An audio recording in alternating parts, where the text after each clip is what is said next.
Welcome you all to अपनी academy. तो guys कैसे हो? आई होप बहुत अच्छे होगे और आपकी एग्जामिनेशन की प्रिपरेशन बहुत अच्छे से चली होगी। तो आज जैसा कि हमने जो सीरीज शुरू किया है जिसमें हमने इंग्लिश के बारे में पहले ही बात कर लिया कि बोर्ड में इंग्लिश की प्रिपरेशन कैसे करें, 10 दिन में अच्छी परसेंटेज कैसे लेके आए, 95, 96, 97% तक कैसे स्कोर कर सकते हैं 10 दिन में इंग्लिश में, उसके बारे में डिटेल डिस्कस किया। डिलीटेड टॉपिक्स क्या थे इंग्लिश की उसके बारे में डिटेल डिस्कस किए। तो अगर आप अभी तक आपने नहीं देखा है तो ऊपर आई बटन आ रहा होगा, उस पर क्लिक करके आप देख सकते हो और डिस्क्रिप्शन में भी आपको उसका लिंक मिल जाएगा।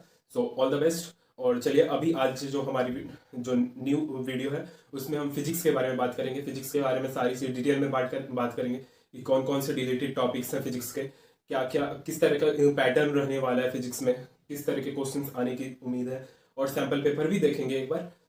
और पूरा डिस्कस एट द एंड हम बात करेंगे कि स्ट्रैटेजी क्या रहनी चाहिए। अभी से हमारे पास 1 मंथ बच चुका है और 1 मंथ में क्या स्ट्रैटेजी रहनी चाहिए फिजिक्स के लिए। चलिए लेट्स स्टार्ट आवर टॉपिक्स। तो सबसे पहले जो हम डिसाइड ये स्टार्ट करेंगे वो डिलीटेड टॉपिक्स से है कि कौन कौन से टॉपिक्स नहीं आएंगे इस बार बोर्ड के 2021 सीबीएसई क्लास 12 की जो बोर्ड है उसमें नहीं आने वाली है। उसके लिए फर्स्ट चैप्टर जो है हमारा इलेक्ट्रोस्टैट से इलेक्ट्रिक चार्ज एंड फील्ड से यूनिफॉर्म चार्ज थीन स्फीयर वाला जो स्फीयर वाला पार्ट था उससे नहीं आएगी।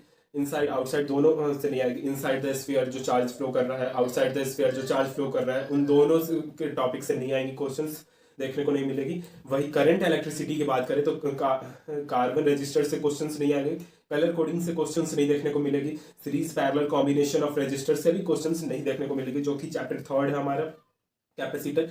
चैप्टर 4 जो हमारा है मूविंग चार्ज ऑफ मैग्नेटिज्म, उससे साइक्लोट्रॉन से क्वेश्चंस नहीं आएंगे। चैप्टर 5 जो है हमारे मैग्नेटिज्म एंड मैटर्स, उसमें से जो हमारे टॉपिक्स कुछ ज़्यादा ही टॉपिक्स हैं उससे क्वेश्चंस नहीं आएंगे। तो यहाँ से क्वेश्चंस अच्छे अच्छे क्वेश्चंस बनते थे, लेकिन ये सब टॉपिक हट गए, तो इसको ध्यान से आप जरूर देखो। मैं जूम इन कर दे रहा हूँ, आप नोट डाउन भी कर सकते हो कि magnetic field intensity due to the magnetic dipole से आपके क्वेश्चन नहीं आएंगे। Along the axis and perpendicular to the axis, दोनों से along the axis perpendicular the axis दोनों से क्वेश्चंस नहीं आएंगे। Torque of the magnetic dipole से क्वेश्चंस नहीं आएगी, जो कि बार मैग्नेट के क्वेश्चंस आते थे।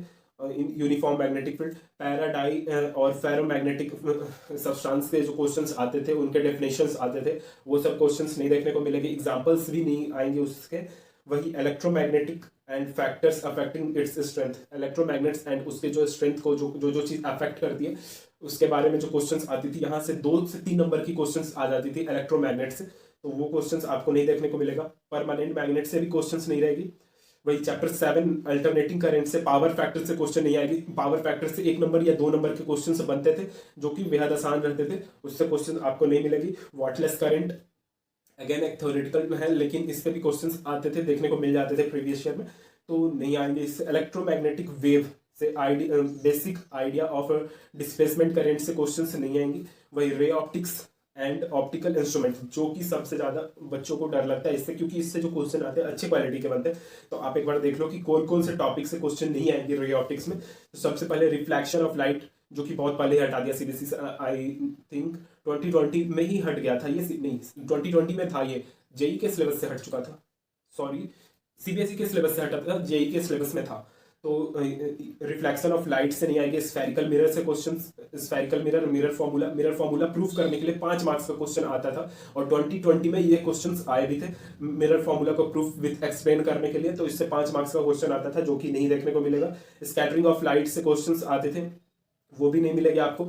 रिजोल्यूशन पावर ऑफ माइक्रोस्कोप, इस सब से जो क्वेश्चंस बनते थे ना, ये कंफ्यूजिंग क्वेश्चंस रहते थे, बच्चों को वहां पे प्रॉब्लम होती थी सॉल्व करने में, थोड़ा सा ज्यादा मैकेनिज्म यूज होता था, तो वो प्रॉब्लम होती थी। वही पोलराइजेशन से क्वेश्चन नहीं मिलेगा, प्लेन पोलराइज लाइट से क्वेश्चंस नहीं मिलेगी। तो और बाकी सब आप पढ़ सकते हो, देख सकते हो, नोट डाउन कर सकते हो, इंपॉर्टेंट है। वही सॉरी चैप्टर 13 जो हो गया न्यूक्लियस, न्यूक्लियाई से रेडियो एक्टिव, जो कि जेई और नीट वाले बच्चों को बहुत ज्यादा पढ़ना होता है, मॉडर्न फिजिक्स में हम इंटर करके रेडियो एक्टिव से, जैसा कि हमने देखा कि मार्च अटेम्प्ट में भी जेई के ढेर सारे क्वेश्चंस देखने को मिले और अच्छे क्वालिटी के क्वेश्चंस देखने को मिले। वही बोर्ड में हटा दिया गया है, रेडियो एक्टिव से क्वेश्चन नहीं आएंगे। अल्फा बीटा गामा पार्टिकल से क्वेश्चंस नहीं आएंगे, उनके प्रॉपर्टीज के बारे में भी कोई क्वेश्चंस नहीं आएगा। Radioactive decay law, half life के ऊपर हाफ लाइफ मीन लाइफ के ऊपर बोर्ड में क्वेश्चंस आती है, हमारी नीट में भी क्वेश्चंस आती है, जेई में भी क्वेश्चंस आती है हाफ लाइफ मीन लाइफ पे, लेकिन जो हमारी बोर्ड में है वो हाफ लाइफ और मिड लाइफ पे क्वेश्चन नहीं आएंगे। वही binding energy of a nucleon और वेरिएंट मास नंबर, इन सब पे क्वेश्चन नहीं आएगा। सेमीकंडक्टर से अगर देखें हम तो सेमीकंडक्टर से मटेरियल के बारे में, जो डिफरेंट डिफरेंट मटेरियल है उनके बारे में, डिवाइस एंड सिंपल करंट के बारे में नहीं आएगा। जेनर डायोड का वहां पे डायग्राम आता था, वो नहीं आपको मिलेगा। उसके characteristic, Zener diode and voltage regulator के क्वेश्चंस आते थे, वो भी देखने को नहीं मिलेगा।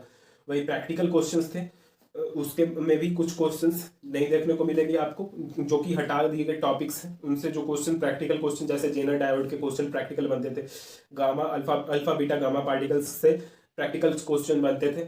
वही ये ग्रामर्स एक्सपेरिमेंट से भी अच्छे क्वेश्चन, और ये प्रैक्टिकल क्वेश्चन है, पूरा का पूरा प्रैक्टिकल क्वेश्चन है, 5 नंबर का क्वेश्चन आता था, नहीं देखने को मिलेगा आपको। Sorry guys. वही अगर सैंपल पेपर की बात करें, सैंपल पेपर 70 मार्क्स का क्वेश्चन रहता है, 70 मार्क्स का ये हमारा पेपर रहता है, 3 घंटे का पेपर रहता है। इसमें आपको हर चीज़ देखने को मिल जाएगी।